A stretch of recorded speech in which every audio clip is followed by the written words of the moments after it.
Hello everyone, welcome to my YouTube channel. आपका एक बार फिर से अभिनंदन है, स्वागत है, वंदन है आपके अपने यूट्यूब चैनल स्टडी एसीसी पर। मित्रों, आज का वीडियो है भाषा और लिपि से संबंधित, जो कि हिंदी साहित्य से जो तैयारी कर रहे हैं उनके लिए इकाई नंबर 2 में दिया गया टॉपिक है ये। तो उनके लिए बहुत ही महत्वपूर्ण टॉपिक है दोस्तों ये। और इस वीडियो में दोस्तों 81 प्रश्न भाषा और लिपि से सम्मिलित किए गए हैं, 81 प्रश्न। तो प्लीज़ आप पूरी वीडियो को प्रारंभ से अंत तक देखें। यदि आपको इस वीडियो की पीडीएफ चाहिए तो आप निःशुल्क प्राप्त कर सकते हैं। तो पहला प्रश्न रहा दोस्तों, संविधान की 8वीं अनुसूची में अब तक कितनी भाषाएं सम्मिलित की जा चुकी हैं। और दोस्तों एक बता दूं मैं बात आपको, ये जो जितने भी 81 प्रश्न हैं वो सभी प्रश्न किसी न किसी एग्जाम में आए हुए हैं। सामने देख पा रहे हैं, ये सेकंड ग्रेड टीचर राजस्थान 2017 में आया था। तो सभी प्रश्न जो हैं वो प्रश्न आए हुए हैं, इसलिए आप सभी प्रश्नों को अटेंड करें, देखें सभी प्रश्नों को, और आप भी कोशिश करें इनको सही करने की। तो इसका जो राइट आंसर रहा दोस्तों वो रहेगा आपका 22। अभी तक जो भाषा शामिल की गई हैं हम संविधान की 8वीं अनुसूची में 22 भाषाएँ। नेक्स्ट क्वेश्चन दोस्तों, उत्तर प्रदेश सरकार द्वारा 1947 में गठित देवनागरी लिपि सुधार समिति के अध्यक्ष कौन थे, ये बताना है आपको। तो इसका जो आंसर है दोस्तों वो है आचार्य नरेंद्र देव। वेरी मोस्ट इम्पोर्टेंट प्रश्न है। देवनागरी लिपि का सुधार समिति के जो अध्यक्ष थे वो कौन थे, तो आचार्य नरेंद्र देव। नेक्स्ट क्वेश्चन है, राजभाषा दिवस हर वर्ष कब मनाया जाता है। तो राइट आंसर सभी जानते हैं आप, इसका उत्तर जानते होंगे आप। 14 सितंबर को राजभाषा दिवस हर वर्ष मनाया जाता है दोस्तों। नेक्स्ट क्वेश्चन देखिए, चौथा क्वेश्चन, हिंदी दिवस कब मनाया जाता है। ये आपको पता होगा कि हिंदी दिवस कब मनाया जाता है। बहुत सिंपल, आपको पता है कि 8 मार्च को महिला दिवस मनाया जाता है और 14 सितंबर को हिंदी दिवस मनाया जाता है। प्रथम विश्व हिंदी सम्मेलन नागपुर में कब हुआ था। प्रथम विश्व हिंदी सम्मेलन नागपुर में कब हुआ था, तो इसका जो राइट आंसर है वो है 10 से 14 जनवरी 1975 ईस्वी में हुआ था। मोस्ट इम्पोर्टेंट प्रश्न है दोस्तों। नेक्स्ट क्वेश्चन देखिए, भारतीय संविधान में हिंदी को राजभाषा के रूप में कब मान्यता दी गई। कब मान्यता दी गई, तो 14 सितंबर 1949 को। Okay, question number answer number चौथा। नेक्स्ट क्वेश्चन दोस्तों, आदमी शब्द किस भाषा का है। आदमी जो शब्द है वो किस भाषा का है, तो ये दोस्तों अरबी भाषा का शब्द है। किस भाषा शब्द है, अरबी भाषा का शब्द है। नेक्स्ट क्वेश्चन 8वां, संविधान में राजभाषा का प्रावधान अनुच्छेद किस अनुच्छेद में है भाई। ये प्रश्न आ चुका है आपका, परीक्षा 2014 में आ चुका है, एलडीसी में, आरपीएससी और सेकंड ग्रेड में भी 2010 में भी ये प्रश्न आ चुका है। तो इसका जो राइट आंसर होगा 343वें अनुच्छेद में संविधान में राजभाषा का प्रावधान दिया गया है। ओके, नेक्स्ट प्रश्न है, भारतीय संविधान में राजभाषा के संबंध में किन अनुच्छेदों में व्यवस्था की गई है। किन अनुच्छेदों में व्यवस्था की गई है, तो अनुच्छेद आपको देखा होगा कि 343 से लेकर 351 तक में राजभाषा का वर्णन मिलता है अनुच्छेदों में। राष्ट्रभाषा जो होती है वो कैसी होती है, अधिकतर राज्यों की भाषा होती है, राज्य विशेष की भाषा होती है, राष्ट्र की राजधानी की भाषा होती है, या फिर राष्ट्र के लोगों के संपर्क की भाषा होती है। तो इसका जो राइट आंसर है राष्ट्र के लोगों की संपर्क की भाषा होती है। तो राइट आंसर जो होगा उसका होगा चौथा। नेक्स्ट क्वेश्चन दोस्तों 11वां, हिंदी की लिपि कौन सी है भाई।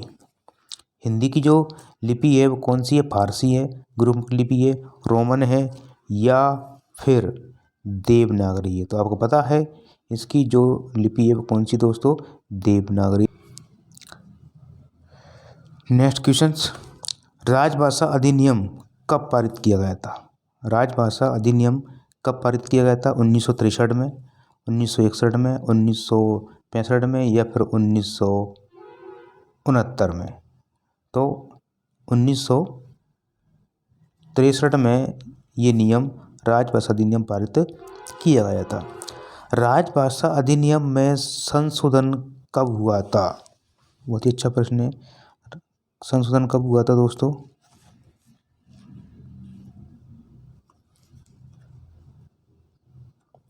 देखिए, संशोधन कब हुआ था? 1960 में, 1967 में, 1965 ईस्वी में, या फिर 1969 में। तो सिंपल सी बात है, 1967 में संशोधन किया गया था। नेक्स्ट प्रश्न है, किस क्रम में कथन असत्य है? मतलब आपको सही नहीं है वो बताना है। संविधान में 14 सितंबर 1950 को हिंदी दिवस को राजभाषा घोषित किया था। ये तो मेरे हिसाब से गलत है, क्योंकि 49 में किया दोस्तों। हिंदी की राजभाषा के रूप में प्रयोग स्वतंत्रता के बाद ही प्रारंभ हुआ, ये तो बिल्कुल सत्य है। संविधान के अनुच्छेद 348 एवं 349 में उच्चतम और उच्च न्यायालयों की भाषा के बारे में प्रावधान है, ये भी सही है। और संविधान का अनुच्छेद 345 का संबंध राजभाषाओं से है, बिल्कुल ही भी सही है, किंतु इसका फर्स्ट आंसर इसका गलत है कि संविधान में 14 सितंबर 1949 को हिंदी को राजभाषा घोषित किया गया था, ना कि 1950 में। नेक्स्ट प्रश्न दोस्तों,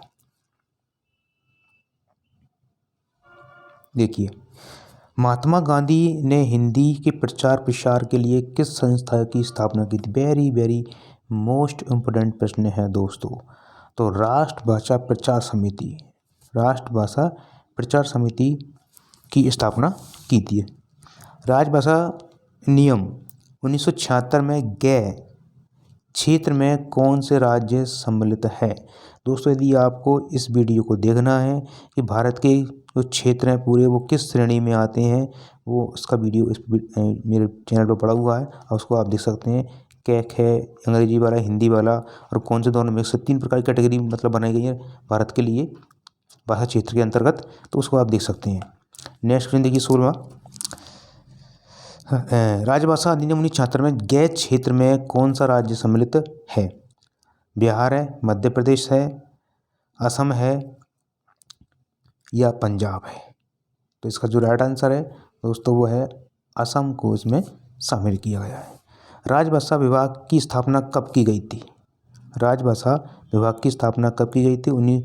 14 सितंबर 1949 को, 26 जनवरी 1950 को, 25 जून 1975 को, या फिर 5 अगस्त 1956 को? तो सिंपल सा प्रश्न है, इस बार पहले भी आ चुका है ये, किंतु ये अब देखो इसमें राजभाषा विभाग की पूछ रहा है दोस्तों, ना कि भाषा की वो। तो राजभाषा विभाग की जो स्थापना की गई थी वो 25 जून 1975 को की गई थी। वेरी मोस्ट इम्पोर्टेंट, ध्यान रखें। अब इसको अंतर मत लगा देना आप एक को। संविधान की किस अनुसूची में राजभाषाओं को सम्मिलित किया गया है? तो पहला प्रश्न आया था, पता होगा आपको, 22 भाषाती अनुसूची 8वीं में। इसका राइट आंसर होगा दूसरा। बहुत ही सिंपल प्रश्न है। नेक्स्ट प्रश्न है दोस्तों, राजभाषा अधिनियम 1976 में, देखो वो अभी गे आया था, अब खे आ गया है। खे क्षेत्र व कौन सा राज्य सम्मिलित नहीं है? खे क्षेत्र में यानी कि बी क्षेत्र में कौन सा राज्य सम्मिलित नहीं है? तो ये बताना है, गुजरात में, पंजाब में, हरियाणा में, या फिर महाराष्ट्र में। इसका राइट आंसर हुआ हरियाणा। क्या हुआ इसका राइट आंसर? हरियाणा को सम्मिलित नहीं किया गया है, बाकी गुजरात, पंजाब और महाराष्ट्र को इसमें सम्मिलित किया गया है दोस्तों। ओके, नेक्स्ट क्वेश्चन देखते हैं हम। संवैधानिक दृष्टि से हिंदी भारत की जो भाषा है वो किस प्रकार की भाषा? मातृभाषा है, जनभाषा है, संस्कृति भाषा, या फिर राजभाषा है?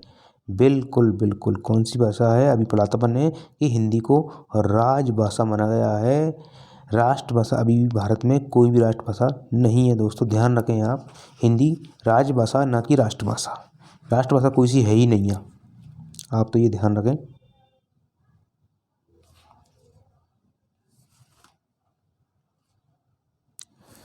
नेक्स्ट क्वेश्चन, किस क्रम में सत्य कथन है?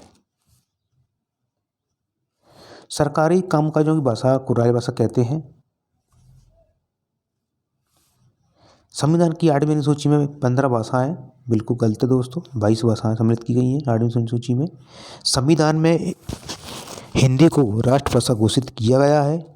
राष्ट्रभाषा घोषित नहीं किया गया है, पता है आपको। तो 2 और 3 गलत है। केंद्रीय हिंदी समिति का अध्यक्ष मुख्यमंत्री होता है, ऐसा भी गलत है। तो इसका राइट जो आंसर होगा वो क्या होगा दोस्तों, नंबर 1। ये तीनों गलत है। नेक्स्ट क्वेश्चन देखिए दोस्तों, राष्ट्रपति ने राजभाषा आयोग के गठन का आदेश किस वर्ष जारी किया था? 1955 में, 1954 में, 1956 में या फिर 1949 में? आंसर बताइएगा, कौन सा आंसर होगा दोस्तों? नंबर 1, 1955 में राष्ट्रपति ने राजभाषा आयोग का गठन किया था उनके आदेश पर। ओके, नेक्स्ट प्रश्न 23वां, निम्नलिखित में से कौन सी भाषा देवनागरी लिपि में लिखी जाती है? देवनागरी लिपि में लिखी जाती है तो गुजराती, उड़िया, मराठी एंड सिंधी। तो मराठी जो भाषा है दोस्तों वो लिखी जाती है देवनागरी लिपि में। Very very most important. Next question देखते हैं हम 24वां,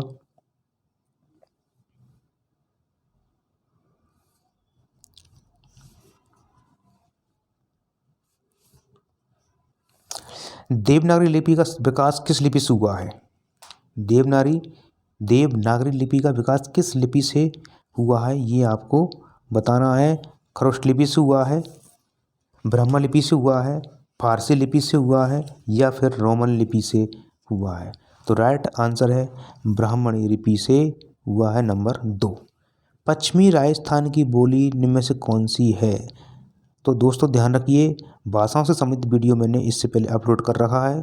उसमें अपभ्रंश की भाषाएं कितनी हैं और उपभाषाएं कितनी हैं, उनकी सभी उपबोलियां हैं, वो भी उसमें उस वीडियो में सम्मिलित हैं। तो प्लीज़ आप उस वीडियो को अवश्य देखें।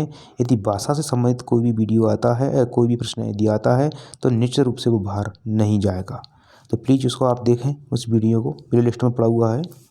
तो देखिए, पश्चिमी राजस्थान की बोली निम्न में से कौन सी है? जयपुरी है, मारवाड़ी है, मेवाती है अथवा मालवी है? पश्चिमी राजस्थान की बोल रहा है, जयपुरी, मारवाड़ी, मेवाती या मालवी? तो इसका जो राइट आंसर है वो है मारवाड़ी। पश्चिमी राजस्थान कह रहा है दोस्तों। तो हमारा जो राजस्थान है उसमें पश्चिमी राजस्थान में मारवाड़ी आती है, ठीक है। और इसमें तो एक मेवाती पूर्व में आती है, जयपुरी पूर्व में आती है और मालवी भी पूर्व में आती है। ये जो प्रश्न आ चुका है दोस्तों। कौरवी किस बोली को कहते हैं? कौरवी किस बोली कहते हैं? मारवाड़ी को कहते हैं, खड़ी को कहते हैं, खड़ी बोली को, या अवधी को, या फिर छत्तीसगढ़ी को? कौन सी बोली को कहा जाता है? तो खड़ी बोली को कौरवी बोली के नाम से जाना जाता है। नेक्स्ट क्वेश्चन दोस्तों, भरत मुनि ने अपभ्रंश को क्या नाम दिया? Very most important. भरत मुनि एक बहुत ही बड़े लेखक कवि रहे हैं। तो भरत मुनि ने अपभ्रंश को क्या नाम दिया है? लोकभाषा, जनभाषा, देश भाषा, फिर अशुद्ध भाषा? तो देश भाषा इसको नाम दिया है भरत मुनि ने। ओके, दक्षिण भारत हिंदी प्रचार सभा का मुख्यालय कहाँ पर स्थित है? दक्षिण भारत हिंदी प्रचार सभा का मुख्यालय कहाँ पर स्थित है? हैदराबाद में, बेंगलोर में, चेन्नई में या मैसूर में? तो इसका राइट आंसर जो है कहाँ पर दोस्तों? चेन्नई, यानी दक्षिण भारत में स्थित है। और दक्षिण भारत में आप जानते हैं चेन्नई एक शहर है, राजधानी है। ओके, नेक्स्ट आगे चलते हैं हम। अपभ्रंश शब्द का प्रयोग सर्वप्रथम किसने किया था? Very very most important. 29वां प्रश्न, अपभ्रंश शब्द का प्रयोग सर्वप्रथम किसने किया था?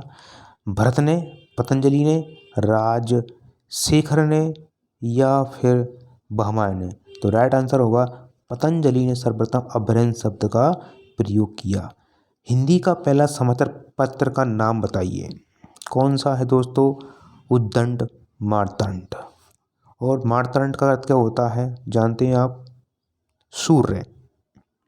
तो हिंदी का प्रथम समाचार पत्र था वो था उद्दंड मार्तंड। ये प्रश्न आ चुका है दोस्तों। मतलब ये प्रकाशित कब हुआ था बताना है आपको, ठीक है। वो तो ये भी ध्यान रखना कि यहाँ से 2 प्रश्न बनने हैं दोस्तों। तो परी 2011 में आ चुका है।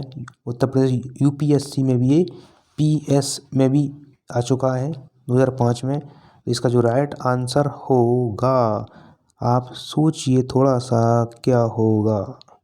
ठीक है, तो सोचिए, तो इसका राइट आंसर होगा सन 1826। नेक्स्ट क्वेश्चन, खड़ी बोली का प्रयोग सबसे पहले किस पुस्तक में हुआ है दोस्तों?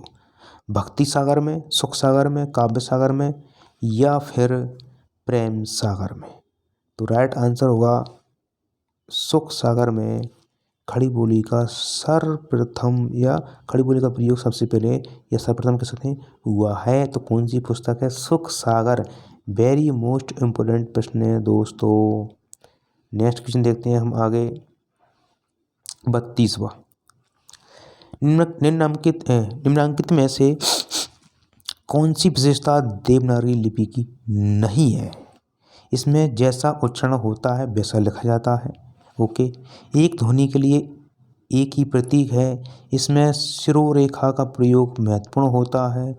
विकास की दृष्टि से यह लिपि ब्राह्मी लिपि और खरुष्ट लिपि के समकालीन है।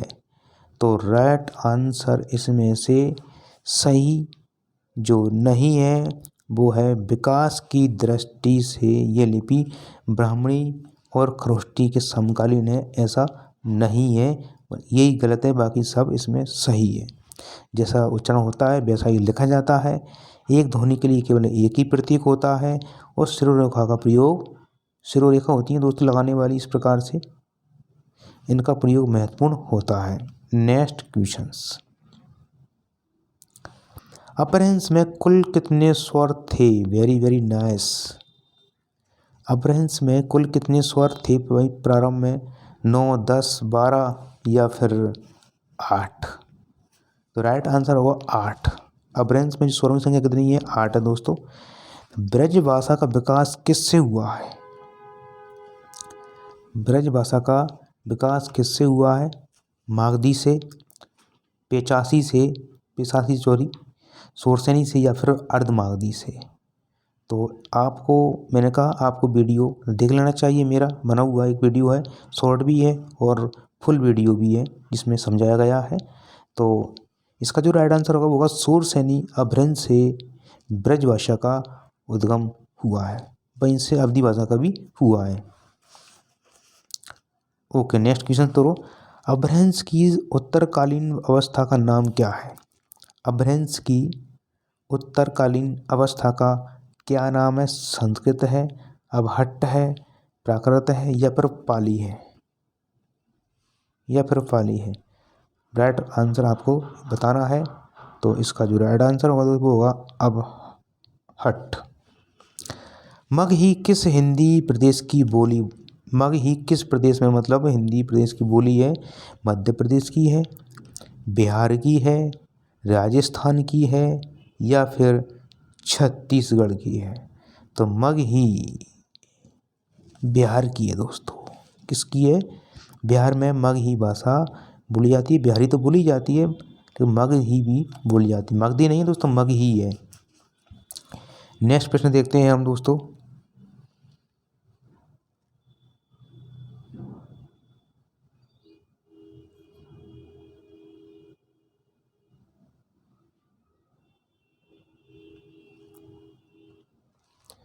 निम्नलिखित में से कौन सी पूर्वी हिंदी की बोली है? पूर्वी हिंदी की बोली है इनमें से कौन सी है? अवधी, बघेली, मगही या छत्तीसगढ़ी? कौन सी भाषा है पूर्वी हिंदी की? तो बघेली भाषा जो है वो पूर्वी हिंदी की है। ओके, पूर्वी हिंदी की है दोस्तों। ब्रज भाषा की विभाषा, वेरी गुड, क्या प्रश्न अच्छा आया है। ब्रज भाषा की विभाषा है, ये प्रश्न आ चुका है दोस्तों। मध्य प्रदेश PSI भर्ती परीक्षा 2011 में आया था और ये उत्तर प्रदेश PCS परीक्षा 2005 में आया था। तो इसका ऑप्शन है अवधी भाषा, हिंदी भाषा, बुंदेली भाषा या फिर बांग्ला भाषा। तो राइट आंसर होगा हिंदी। ब्रज भाषा की जो बी भाषा है मतलब जो शुद्ध भाषा वो कौन सी है? बी भाषा मतलब बी मतलब अच्छी या शुद्ध कह सकते हैं अपन, हिंदी है दोस्तों। अपभ्रंश का अवभूति किसे माना गया है? भवभूति किसे माना गया है अपभ्रंश का? तो भक्ति भद्रसूरी को, पुष्पदंत को, कनकाम्बर को या फिर धनपाल को, किसको माना गया है? तो अपन जानते हैं कि पुष्पदंत को अपभ्रंश का पाणिनि कहा जाता है। तो राइट आंसर क्या होगा? पुष्पदंत होगा दोस्तों। ओके, बहुत शानदार क्वेश्चन है। नेक्स्ट क्वेश्चन देखते हैं हम 40वां। मानक हिंदी से क्या तात्पर्य है? साहित्यिक पुस्तकों की भाषा, साधारण बोलचाल की भाषा, शिष्ट और सुशिक्षित लोगों की भाषा, या फिर केवल पढ़ाई लिखाई के काम आने वाली या काम में लाई जाने वाली भाषा। तो राइट आंसर होगा शिष्ट और सुरक्षित और ये सुशिक्षित लोगों के द्वारा बोली जाने वाली भाषा कहलाती है मानक भाषा कहलाती है, जो विशुद्ध रूप से क्या होती है? शुद्ध होती है। ढूंढाड़ी बोली, ढूंढाड़ी बोली है दोस्तों किस है? अभी सभी जानते हैं कि ये राजस्थान की बोली है, किंतु किस प्रदेश की है? राजस्थान में भी प्रदेश बहुत सारे हैं। तो पश्चिमी राजस्थान की है, पूर्वी राजस्थान की है, दक्षिण राजस्थान की या फिर उत्तरी राजस्थान की है? तो राइट आंसर पूर्वी राजस्थान में जयपुर के पास में बोली जाती है ढूंढाड़ी भाषा। Okay, next. राजस्थान के राजकीय विभागों में केवल भाषा और देवनागरी की रबर की मोहरों का प्रयोग कब अनिवार्य किया गया? देवनागरी की रबर की जो मोहरें होती हैं, वह स्टाम्प जब लगाते हैं, उसका अनिवार्य रूप से कब किया गया दोस्तों?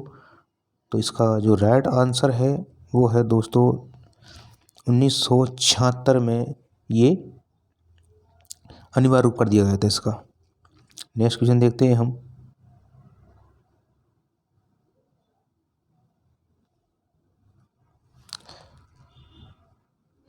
प्रशासनिक कार्यों में हिंदी के प्रयोग को अनिवार्य करने के लिए राजस्थान राज्य भाषा अधिनियम कब पारित किया गया था? तो 1956 में किया गया दोस्तों। राजस्थान प्रशासनिक कार्यों में हिंदी का प्रयोग को अनिवार्य रूप के लिए राजस्थान राज्य भाषा अधिनियम कब पारित किया गया था?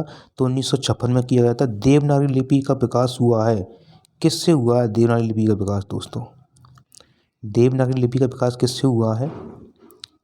खरोष्टी से, कुटिल से, आर्मी से लिपि से या फिर चित्रलिपि से? तो राइट आंसर है कुटिल से देवनागरी लिपि का विकास हुआ है। Next question. खड़ी बोली में लिखित प्रथम महाकाव्य कौन सा है? वेरी वेरी मोस्ट इम्पोर्टेंट है दोस्तों, प्रिय प्रवास। खड़ी बोली में लिखित प्रथम महाकाव्य कौन सा है? तो प्रिय प्रवास है। हालांकि ये प्रथम महाकाव्य भी माना जाता है इसको। और खड़ी बोली में लिखित प्रथम महाकाव्य कौन सा? प्रिय प्रवास हो गया। कबीरदास की जो भाषा थी वो सभी जानते हैं सुदक्कड़ी थी, सुदक्कड़ी भाषा थी। भारतीय आर्य भाषा का कौशल काल को भारतीय आर्य भाषा के वैकासिक काल को कितने भागों में बांटा गया है? तो 3 भागों में दोस्तों इसको बांटा गया है। नेक्स्ट क्वेश्चन देखते हैं हम। पेलंग बोली किस परिवार के अंतर्गत आती है? तो आग्नेय के अंतर्गत आती है। श्याम चीनी बोली किस परिवार के अंतर्गत आती है? तो इसका राइट आंसर होगा एकाक्षर के अंतर्गत आती है। कन्नड़ किस परिवार की भाषा है? कन्नड़ तो द्रविड़ लोगों की जो भाषा है। मराठी किससे संबंधित है? मराठी भाषा तो ये दक्षिण में बोली जाती है। हालांकि महाराष्ट्र की मराठी भाषा बोली जाती है, लेकिन नाम इसका दक्षिणालय है।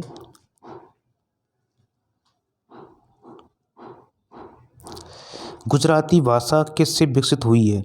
मागधी से, अर्धमागधी से, पेशाची से या फिर सौरसेनी से? तो राइट आंसर होगा सौरसेनी से गुजराती भाषा का हुआ है, उद्गम हुआ है। नेक्स्ट प्रश्न देखते हैं दोस्तों। हिंदुस्तान बोली का नाम किसने दिया था? प्रश्न आ चुका जम्मू B.Ed प्रवेश परीक्षा में, झारखंड में।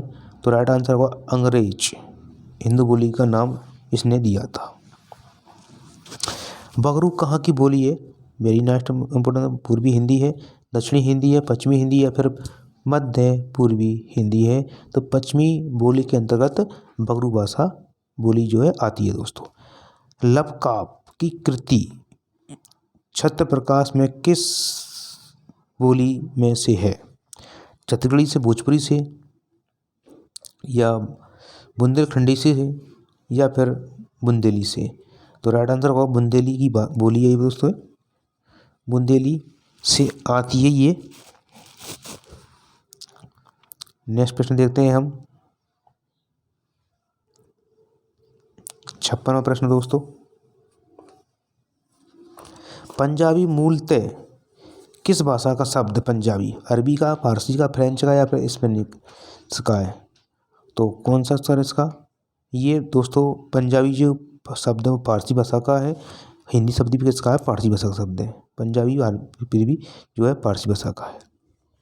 मेवाती किसकी प्रमुख बोली है? मेवाती सिंधी की है, राजस्थानी की है, कश्मीरी है, या फिर पंजाबी है? इनमें से कौन सी है?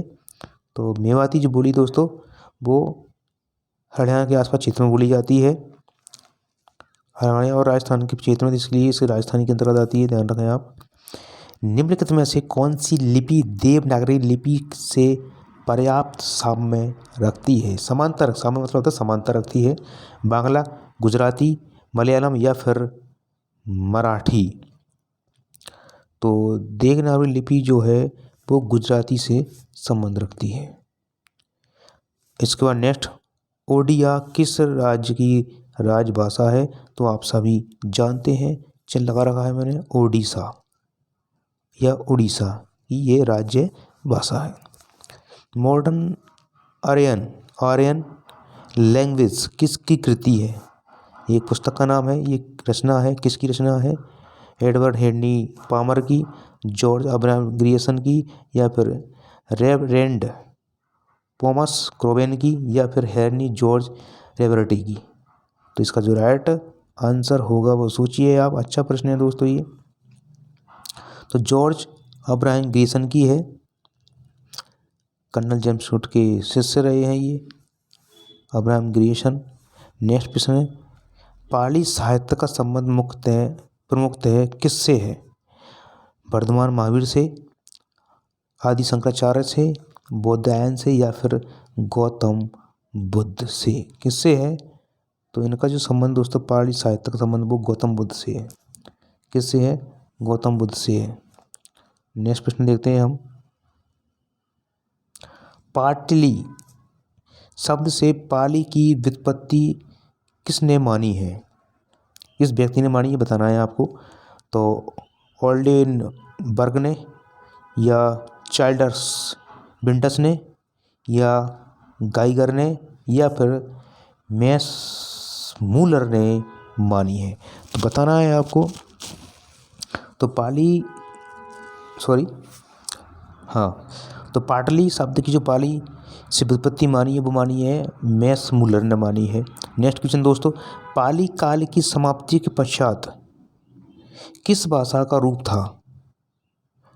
प्राकृत भाषा का, अपभ्रंश का, लोक भाषा का, या फिर व्याकरणिक भाषा का? किसका था? तो लोक भाषा का था। तीसरा उत्तर। प्राकृत शब्द की रचना किस दो शब्दों से मिलकर हुई है?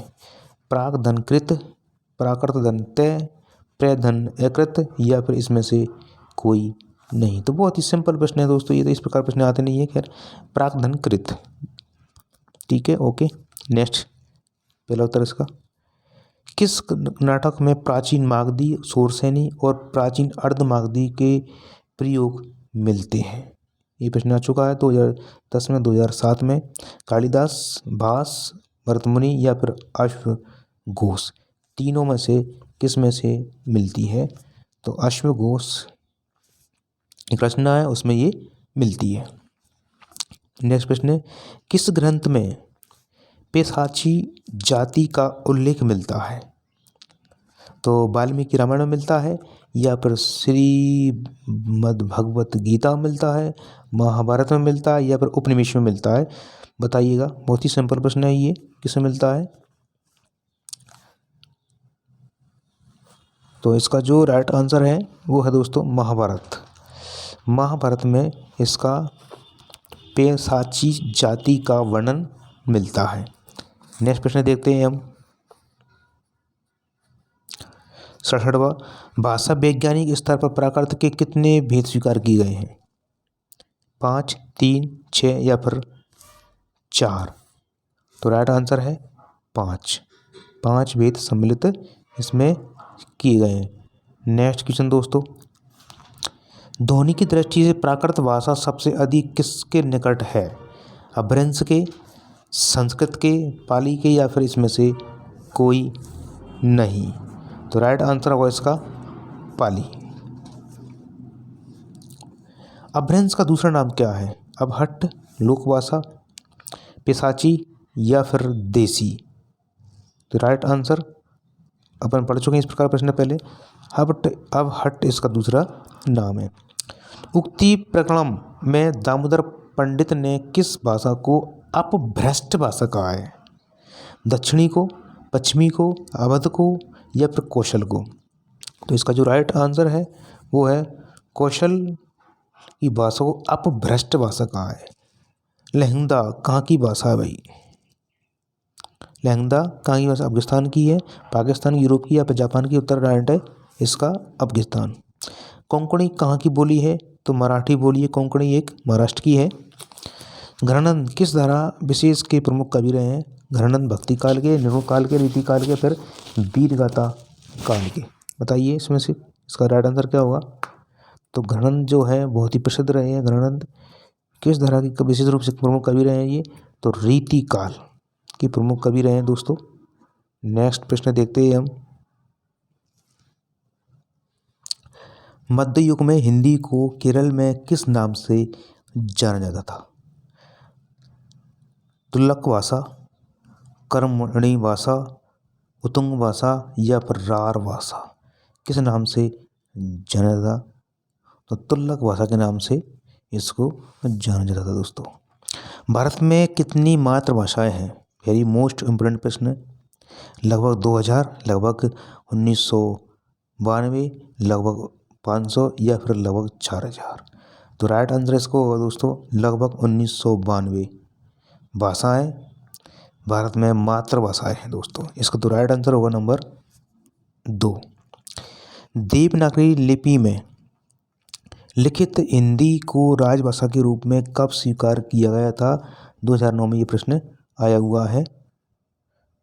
तो सितंबर 1949 में, 14 सितंबर 1949 में, 15 अगस्त 1949 में, 26 जनवरी 1950 में या फिर 14 अक्टूबर 1949 ईस्वी में?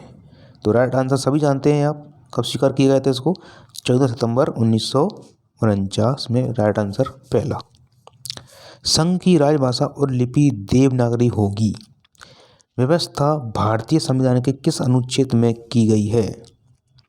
अनुच्छेद 343 में, अनुच्छेद 345 में, अनुच्छेद 343 में? तो ध्यान रखें आप इसमें अनुच्छेद 343 में 2 आ रहा है दोस्तों, अनुच्छेद 245 में भी 2 आ रहा है, अनुच्छेद 343 में 1 आ रहा है पीछे और अनुच्छेद 342 1 आ रहा है। किसमें इसको जो है सम्मिलित किया गया था, व्यवस्था की गई थी? इसका जो राइट आंसर है वो है अनुच्छेद 343 के 1 में, 343 के 1 में शामिल किया गया था। नेक्स्ट प्रश्न दोस्तों, अंतिम 4 प्रश्न है जिसमें 2 के उत्तर आपको देने हैं।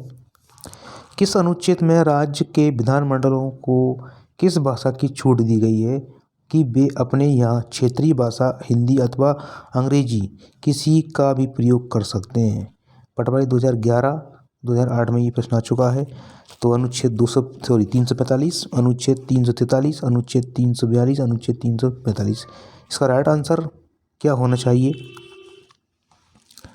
तो जो है अनुच्छेद 345 में ऐसा बताया गया है।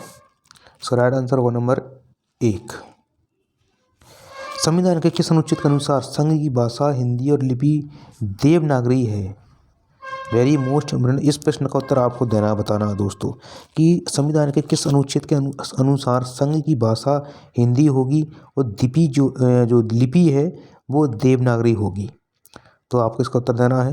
नेक्स्ट क्वेश्चन, संविधान के किस अनुच्छेद के अंतर्गत संघ की राजभाषा हिंदी और लिपि देवनागरी घोषित की गई है? दोनों प्रश्न अलग अलग हैं, तो आप थोड़ा इसका ध्यान रखें दोस्तों। प्रश्न वेरी मोस्ट इम्पोर्टेंट है। तो इसका राइट आंसर मैं बता देता हूँ आपको, अनुच्छेद 343 एक को माना गया है। ठीक है। हिंदी की उत्पत्ति किस अपभ्रंश से हुई है, ये प्रश्न वीडियो में डाल रखा है, तो इसका उत्तर भी आपको कमेंट्स बॉक्स में लिखना है। 79 प्रश्न नंबर और 81 प्रश्न का उत्तर आपको कमेंट्स बॉक्स में लिखना है दोस्तों कि इसका राइट आंसर क्या होगा। प्लीज़ यदि वीडियो आपको पसंद आया तो प्लीज़ दोस्तों लाइक कीजिए, चैनल को सब्सक्राइब कीजिए, अपने दोस्तों को शेयर कीजिए।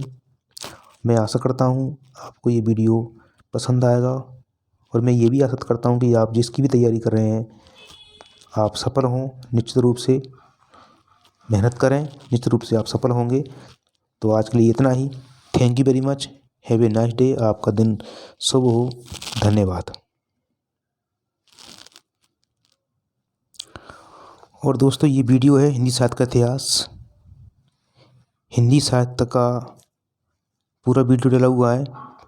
इसमें केवल पेपर पर आधारित प्रश्न दिए गए हैं जो कि परीक्षा में आने वाले हैं। तो ये जो वीडियो दोस्तों सभी परीक्षाओं के लिए बहुत ही महत्वपूर्ण है। इस वीडियो को मैं अपलोड कर चुका हूँ, प्लीज़ इस वीडियो को आप देखें पूरे। इसमें 100 प्रश्न शामिल किए गए हैं पूरे वीडियो में। आप प्ले लिस्ट में जाकर देख सकते हैं सभी वीडियो को। ओके,